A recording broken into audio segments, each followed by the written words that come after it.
Welcome to civils फोड़ो। आज हम 70th BPSC का पॉलिटी एंड गवर्नेंस सेक्शन देखने वाले हैं। 71st का ऑलरेडी कर दिया हमने। आप उसको हमारे चैनल पे देख सकते हैं।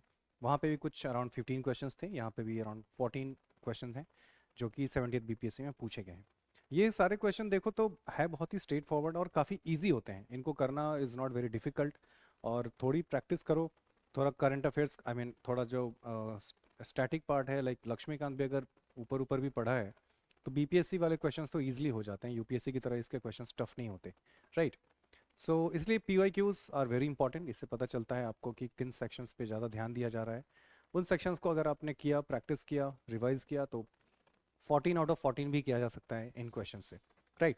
सो लेट्स सी, हम स्टार्ट करते हैं और देखते हैं कि यहाँ पे क्या क्या है। 70th बीपीएससी का हमने लिया है और ये 4 जनवरी को पेपर हुआ था, क्योंकि 70th में 2 पेपर हुए थे, तो 4 जनवरी का है ये, right.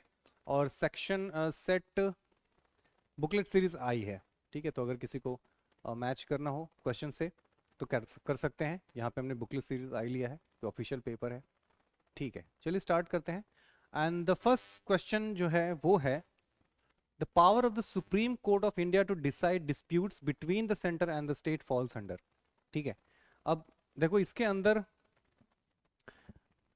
Advisory jurisdiction, constitutional jurisdiction, original jurisdiction and appellate jurisdiction, ये सारे मैटर्स, 4 जुरिस्डिक्शन होते हैं सुप्रीम कोर्ट के। उन चारों को यहाँ पे मेंशन किया गया है, and you have to figure out कि इनमें से कौन सा है। तो देखो स्टेट और सेंटर के बीच का जो रिलेशन है, स्टेट सेंटर के बीच का जो रिलेशन है, ठीक है, स्टेट स्टेट के बीच का जो रिलेशन है, या फिर इनके बीच में जो कोई भी डिस्प्यूट अगर होगा तो वो ओरिजिनल जुरिस्डिक्शन के अंदर आता है सुप्रीम कोर्ट का। ओरिजिनल जुरिस्डिक्शन का मतलब ही होता है कि सिर्फ सुप्रीम कोर्ट ही उन सारे मैटर्स को डील कर सकती है, हाई कोर्ट्स के पास वो जुरिस्डिक्शन नहीं होगा, राइट। क्योंकि स्टेट स्टेट के बीच में, जाहिर सी बात है, कॉमन सेंस की बात है, अगर 2 स्टेट्स आपस में लड़ रहे हैं किसी मैटर को लेकर के, तो कौन से हाई कोर्ट में जाओगे? सुप्रीम कोर्ट में जाना पड़ेगा, ठीक है। उस तरीके से अगर सेंटर स्टेट के बीच में है तो कौन सा हाई कोर्ट इस बात को डिसाइड करेगा? It has to go to the supreme court, right. So इस वजह से ये मैटर जो है वो ओरिजिनल जुरिस्डिक्शन में जाएगा। कॉन्स्टिट्यूशनल जुरिस्डिक्शन का मतलब होता है कॉन्स्टिट्यूशनल मैटर, कि कॉन्स्टिट्यूशन में कोई चीज़ है, उस पर अगर डिबेट हो रहा है, उस पर अगर कोई लड़ाई हो रही है, तो वो कॉन्स्टिट्यूशनल जुरिस्डिक्शन में जाएगा। एडवाइजरी यानी कि एडवाइस कौन करेगा प्रेसिडेंट को, वो एडवाइजरी जुरिस्डिक्शन में आता है। एपेलेट जुरिस्डिक्शन यानी कि हाई कोर्ट से कोई मैटर या फिर लोअर कोर्ट से कोई भी मैटर अगर अपील के थ्रू सुप्रीम कोर्ट में पहुंचता है, दैट बिकम्स सुप्रीम को सॉरी एपेलेट जुरिस्डिक्शन। एपेलेट मतलब अपील से निकल के आया है, ठीक है। इससे रिलेटेड हम कुछ इंपॉर्टेंट आर्टिकल्स देख लेते हैं। जैसे ओरिजिनल जुरिस्डिक्शन को मेंशन किया गया है, आई होप कि मेरी हैंड राइटिंग पढ़ी जा सकती है आप लोगों के द्वारा, ठीक है। बहुत ज़्यादा सुंदर नहीं है पर ठीक है। Originally I right like this only. So original jurisdiction अगर देखो तो आर्टिकल 131 के अंदर ये आता है।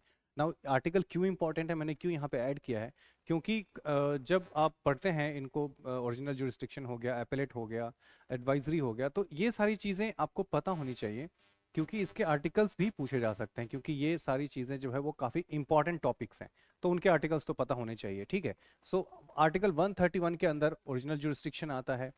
एडवाइजरी जुरिस्डिक्शन आता है आर्टिकल 143 के अंदर, ठीक है, एडवाइजरी 143। उसके बाद एपेलेट जुरिस्डिक्शन आता है, जिसमें आर्टिकल 132 है कॉन्स्टिट्यूशनल केसेस के मैटर में, ठीक है।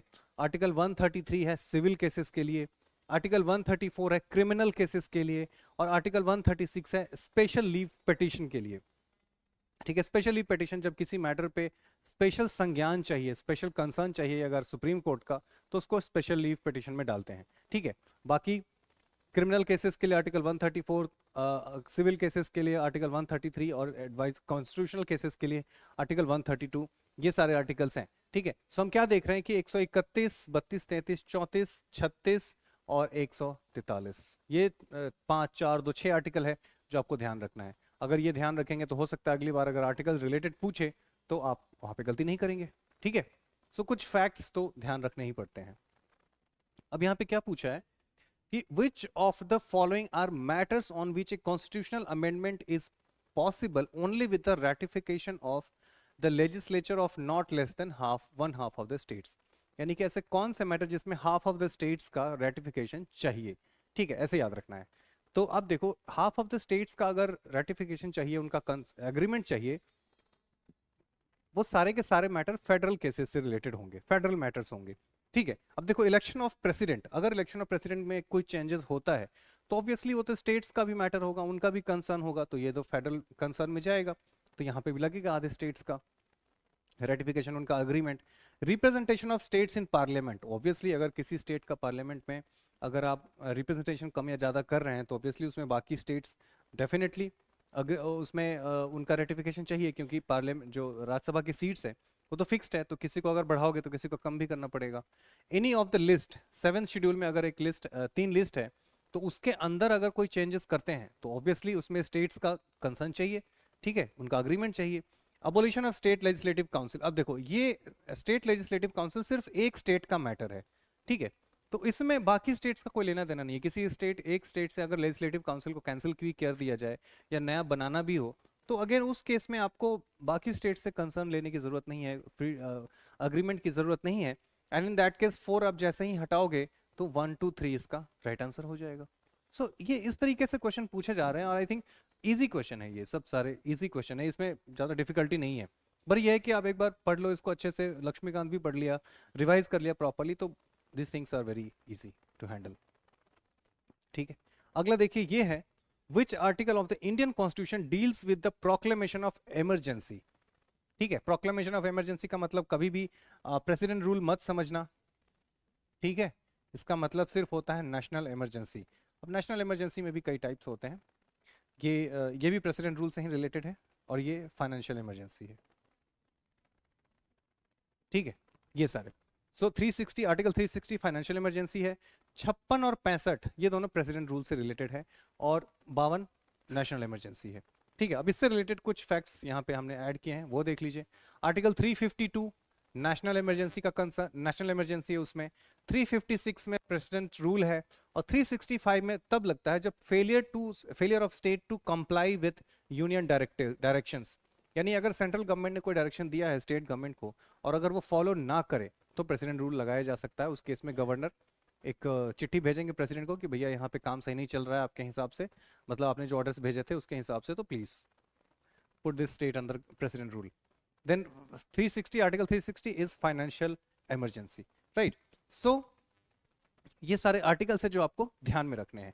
अब देखो यहाँ पे कुछ और चीजें हैं, जैसे नेशनल इमरजेंसी से भी रिलेटेड मैंने कुछ ऐड कर दिया है फैक्ट्स, कि नेशनल इमरजेंसी 3 बार लगाई गई है अभी तक, 3 टाइम्स, ठीक है, 3 बार नेशनल इमरजेंसी अभी तक लगाई गई है। और उस 3 बार में पहला लगा है 1962 से 68, जिसमें चाइना अटैक करता है हमें 71 से 77 जिसमें पाकिस्तान अटैक करता है, और इसी बीच में 75 में भी लग जाता है जिसमें इंदिरा गांधी जो लगाती है, जिसके लिए काफी पॉलिटिकल डिबेट होते रहता है। ये एक इंटरनल इमरजेंसी है, ठीक है, बाकी ये दोनों एक्सटर्नल इमरजेंसी है क्योंकि एक्सटर्नल रीजन की वजह से लगाया गया है, राइट। सो ये 3 टाइप के इमरजेंसी हमारे पास हैं, 3 बार लगाए गए हैं, उन तीनों का यहाँ पे डिटेल है, ठीक है। अगला देखिए, which of the following constitutional amendment in India has decided the maximum strength of the Council of Minister with Chief Minister पहले ही लिख दिया है, in a state। Council of minister की जो मैक्सिमम स्ट्रेंथ है वो कब फिक्स करी गई है, क्योंकि इसके पहले क्या है, बहुत सारे लोग मिनिस्टर बन जाते थे, उससे मिनिस्ट्री का खर्चा होता था, वो सब दिक्कत होती थी, तो उसमें क्या है कि इन लोगों ने कम कर दिया है कि उसको कम कर दो ताकि एक्स्ट्रा बर्डन कम हो सरकार के ऊपर। सो 91st अमेंडमेंट जो है उसमें ये चीज बैन की, आई मीन रिस्ट्रिक्ट किया जाता है, जिसमें 15% ऑफ द असेंबली, अगर वो असेंबली की बात है तो, और 15% ही लोकसभा के केस में भी लगे। ये लोकसभा पे भी अप्लाई होता है, असेंबली पे भी अप्लाई होता है। सो 15% टोटल स्ट्रेंथ का, लोकसभा केस में है तो लोकसभा के टोटल स्ट्रेंथ का 15%, और अगर लेजिस्लेटिव असेंबली है तो उसका भी 15%, इंक्लूडिंग चीफ मिनिस्टर अगर असेंबली की बात हो रही है तो, और प्राइम मिनिस्टर अगर पार्लियामेंट की बात हो रही है, लोकसभा की बात हो रही है तो, ठीक है।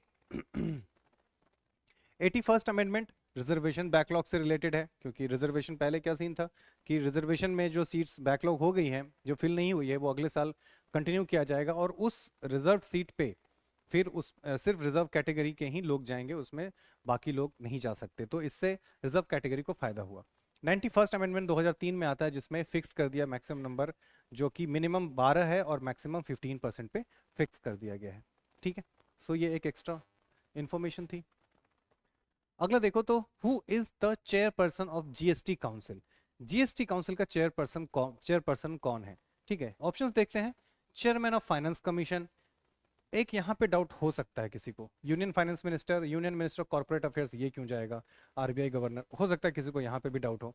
पर जीएसटी काउंसिल के अंदर जो इंसान चेयरमैन बनेगा वो यूनियन फाइनेंस मिनिस्टर बनेगा। ठीक है, union finance minister is the chairperson. Chairman नहीं कहते अब चेयरपर्सन कहते हैं, अदरवाइज पहले के जमाने में उसको चेयरमैन ही कहा जाता था।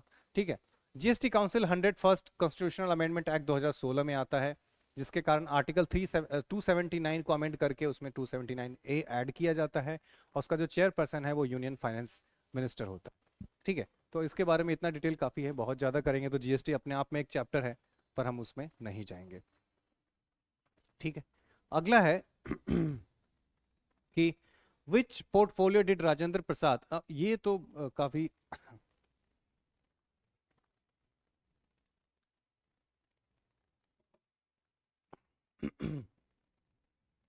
विच portfolio did doctor Rajendra Prasad hold during the interim government of 1946?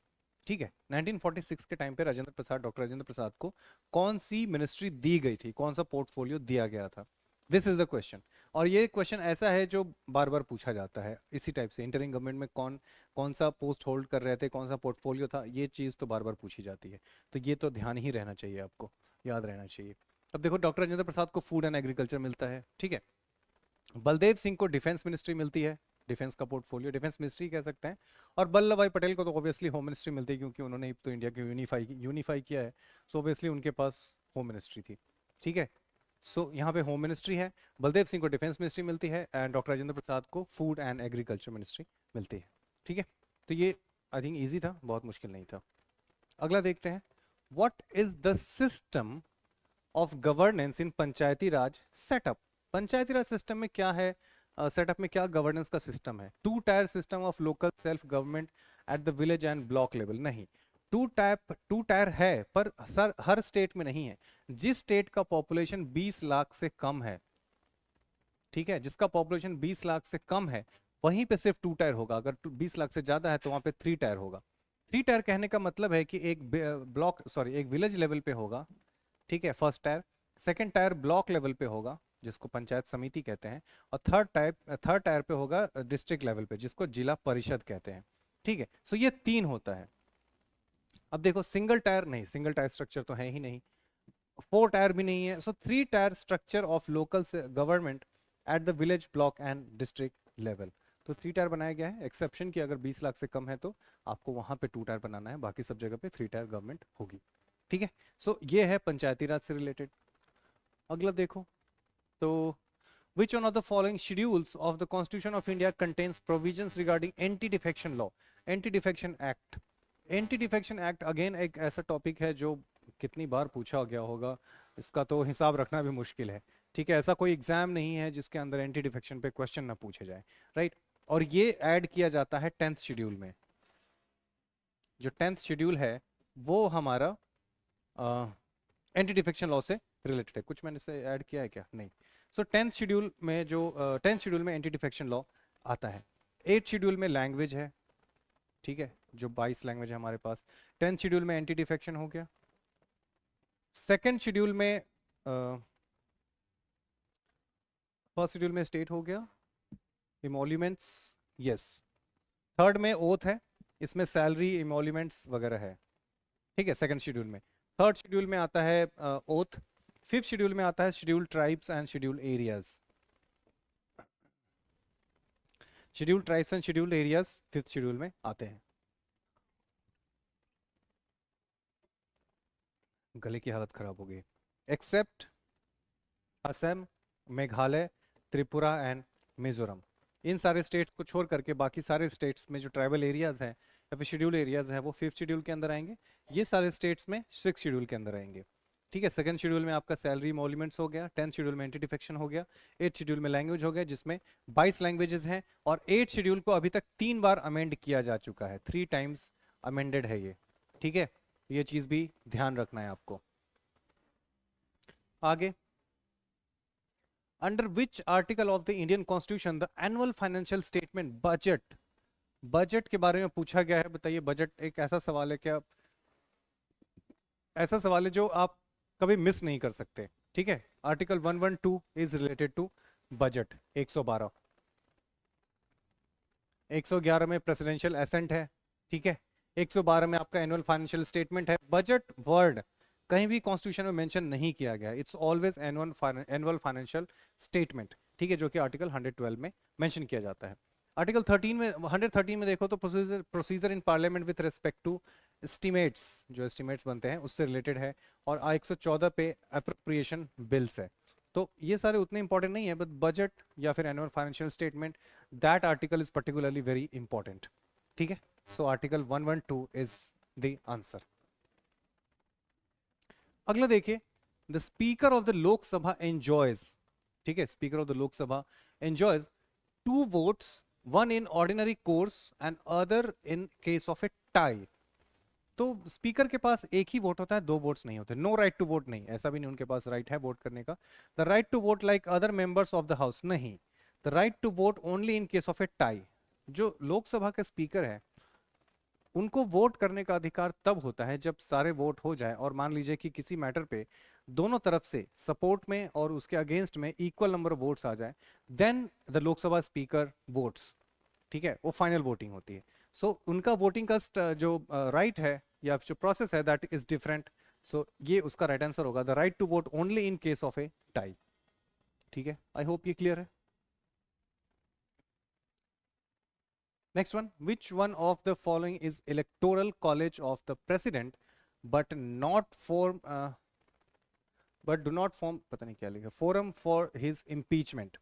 देखो प्रेसिडेंट को जब इलेक्ट किया जाता है that is a federal matter, तो इसलिए स्टेट्स की जो लेजिस्लेटिव असेंबलीज हैं वहां से लोग आते हैं, वहां से वोट्स होती हैं प्रेसिडेंट के लिए, ठीक है। लेजिस्लेटिव काउंसिल को नहीं इंक्लूड किया जाता electoral college for the election of president, क्योंकि लेजिस्लेटिव काउंसिल हर स्टेट में है नहीं, तो इसलिए वो इंक्लूड ही नहीं किया जाता, ठीक है। तो electoral college for the election of president, उसमें अब अगर आप देखो तो लोकसभा है, राज्यसभा है, ठीक है, एंड लेजिस्लेटिव असेंबलीज है, ठीक है। ये सारे लोग वोट करते हैं प्रेसिडेंट के इलेक्शन में। पर जब उनको इम्पीचमेंट होती है तो फिर स्टेट्स में से जो लेजिस्लेटिव असेंबली है इनको हटा दिया जाता है, इनकी काउंटिंग नहीं होती, ठीक है। ये लोग वोट नहीं करते, सिर्फ लोकसभा एंड राज्यसभा के लोग वोट करते हैं, राइट। सो इम्पीचमेंट में दे वोट बट इलेक्शन में they do not vote. Lok Sabha के सॉरी, इम्पीचमेंट में they do not vote, election में दे वोट, और लोकसभा के राज्यसभा के लोग वोट तो करते ही हैं। सो इसमें क्या हो जाएगा, state legislative assemblies, legislative council. Now this is interesting, which one of the following is electoral college for the president, but college है पर ये तो कॉलेज में है ही नहीं इलेक्टोरल कॉलेज में, तो इसलिए यहाँ पे ये कंफ्यूज करने के लिए डाला गया है। इलेक्टोरल कॉलेज का पार्ट है ही नहीं है पहले से, इसलिए ये तो आंसर कंसीडर ही नहीं किया जाएगा। State legislative assemblies electoral college का पार्ट होते हैं बट वो इम्पीचमेंट में दे डू नॉट वोट, ठीक है। सो स्टेट लेजिस्लेटिव असेंबलीज इसका राइट आंसर होगा, राइट। अब मुझे एक यहाँ पे मुझे क्वेश्चन याद आ गया, तो चलो अगर आप देख रहे हो तो मुझे ये बताओ कि जो नॉमिनेटेड मेंबर्स होते हैं, ठीक है, नॉमिनेटेड मेंबर्स जो होते हैं, do they vote in president's election, do they vote in president's election, ठीक है, प्रेसिडेंट्स इलेक्शन। आप ये कमेंट करके मुझे बताएं कि नॉमिनेटेड मेंबर्स जो होते हैं वो लोग वोट करते हैं या नहीं, ठीक है, क्योंकि ये अगला क्वेश्चन बन सकता है। यू मस्ट नो, ये बहुत ही फाइन डिटेल है और इस पे भी क्वेश्चन पहले पूछे गए हैं, तो इसलिए आपको ये पता होना चाहिए, तो ये मुझे कमेंट करके ज़रूर बताएं, ठीक है। आर्टिकल 54 जो है वो इलेक्शन है प्रेसिडेंट का, इलेक्शन ऑफ प्रेसिडेंट से रिलेटेड है। 56 है जो टर्म ऑफ प्रेसिडेंट है, कितना टर्म होगा, एंड 61 है वो इम्पीचमेंट से रिलेटेड है। And these 3 articles are very important, specially this one, ठीक है, इम्पीचमेंट से रिलेटेड आर्टिकल 61। 54 इलेक्शन है, 56 टर्म है, 61 इम्पीचमेंट है। तीनों याद कर लो तो बहुत अच्छी बात है, नहीं तो 61 तो याद होना ही चाहिए, इम्पीचमेंट फॉर द प्रेसिडेंट, ठीक है। तो ये चीज़ें आपको ध्यान रखनी है। अगला देखिए, the parliament can make any law for the whole और any part of India for implementing international treaties. International treaties के लिए पार्लियामेंट लॉ बना सकती है या फिर पूरे इंडिया के लिए किसी पार्ट के लिए, with the consent of states concerned, ठीक है। without the consent of any state, with the consent of the majority of states, with the consent of all states. क्या स्टेट्स का कॉन्सेंट इसमें मैटर करता है इंटरनेशनल ट्रीटीज को implement करने के लिए? The perfect and the straightforward answer is no. International treaties को इंप्लीमेंट करने के लिए स्टेट्स का कोई कंसेंट मैटर नहीं करता. Parliament can do without even the consent of any state. ठीक है, पार्लियामेंट के पास ये राइट है. ठीक है, आर्टिकल 253 में parliament has power to make laws for implementing treaties, agreement और कन्वेंशन. इसके लिए parliament does not have to, parliament can legislate even in state list without the consent of the state. State list में भी जाकर के वो law बना सकते हैं without the consent of state. वहां पे स्टेट का कोई कंसेंट की जरूरत पड़ती भी नहीं है. ठीक है, सो ये चीज आपको ध्यान रखना है. The article is 253, article 253. ठीक है, तो अपने नोट में ये सब चीज जरूर ऐड करें जब ये चीज बताई जाती है. अगला क्वेश्चन है, a British citizen staying in India cannot claim right to. अब ये बहुत ही सुंदर क्वेश्चन है और एक इसके लिए एक ट्रिक बता देता हूं. याद कर लो, 15, 16, 19, 29, 30, ये सारे के सारे फंडामेंटल राइट्स हैं ऑब्वियसली. और ये सारे वो फंडामेंटल राइट्स हैं जो सिर्फ सिटीजन्स को मिलते हैं, फॉरेनर्स को नहीं मिलते. ध्यान रखने वाली बात है, ओनली फॉर सिटीजन्स. ठीक है, सिर्फ सिटीजन्स को मिलेंगे, फॉरेनर्स को नहीं मिलेंगे. ऑब्वियसली इसके अलावा भी है, पर आई मीन इसके अलावा सिटीजन्स के पास सारे राइट्स हैं, पर ये राइट्स ऐसे हैं जो सिर्फ सिटीजन को मिलते हैं, फॉरेनर्स को नहीं मिलते. 15, 16, 19, 29, 30, ये ध्यान रखना है. ठीक है, अब देखो यहाँ पे खैर आर्टिकल का नंबर नहीं दिया है, उसका कंटेंट दिया है. Freedom of trade and profession, ये आर्टिकल 19 में आता है. ठीक है, 19 उसमें है. इक्वालिटी बिफोर लॉ, ये 14 में आता है. Protection of life and liberty 21 में आता है. फ्रीडम ऑफ रिलीजन 29 में आएगा. ठीक है, 28 में आएगा फ्रीडम ऑफ रिलीजन. ठीक है, सो अब देखो यहाँ पे क्या है, क्या पूछ रहा है कि a British citizen staying in India cannot claim right to, यानी कि उस इसमें से कौन सा राइट उसको नहीं मिलेगा. तो ये मिलेगा उसको, ये मिलेगा, ये मिलेगा. ये 29 नहीं है, 28 है. ठीक है, ये वाला नहीं मिलेगा क्योंकि ये जो है वो सिर्फ सिटीजन्स के लिए है, फॉरेनर्स के लिए नहीं है. सो इसलिए यहाँ पे 19 जो है, आर्टिकल 19 यहाँ पे है. सो वो राइट सिर्फ ब्रिटिश सिटीजन को नहीं मिलेगा, बाकी सारे राइट्स उसको मिलेंगे. इसमें से सिर्फ ये नहीं मिलेगा. 19, 14, 21, 28 ये सारे तो उसको मिलेंगे. ठीक है,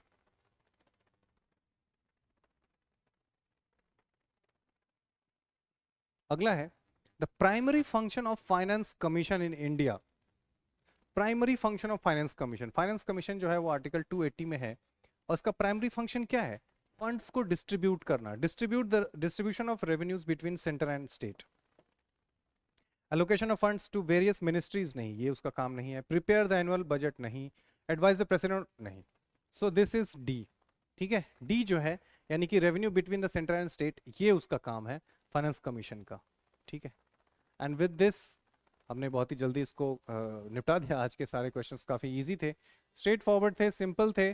सो ये हमने किया और इसके साथ साथ आपको ये भी समझ में आएगा कि क्यों ये सारे क्वेश्चंस जो हम कराए जा रहे हैं वो आपके लिए कैसे इंपॉर्टेंट है. आपको ये पता चलेगा कि कहाँ पे आपकी तैयारी का फोकस होना चाहिए, कौन से क्वेश्चंस इंपॉर्टेंट है, उससे रिलेटेड एक्स्ट्रा इन्फॉर्मेशन भी यहाँ पे जो आर्टिकल्स वगैरह है वो मैंने ऐड किया है. तो ये सारी चीज़ें जब आप अपने नोट्स में ऐड करोगे, इन सारे क्वेश्चन को प्रैक्टिस करोगे, multiple practice better is the result. ठीक है, जितनी ज़्यादा प्रैक्टिस करोगे उतना अच्छा रिजल्ट आएगा, there is no doubt about it. तो अच्छे से प्रैक्टिस करते रहो. अगला सेशन होगा जो कि 69th पे होगा.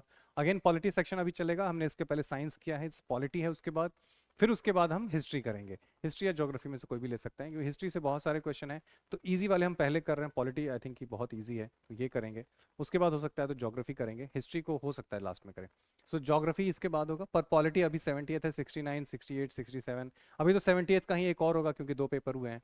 तो अगला भी 70th का ही होगा. ये पार्ट 1 जाएगा, वो पार्ट 2 जाएगा, एंड उसके बाद हम पीछे की तरह से बढ़ते जाएंगे 66 तक और इस तरीके से आपके सारे क्वेश्चंस करा दिए जाएंगे. ठीक है, so with this signing off, see you in the next video. Bye bye.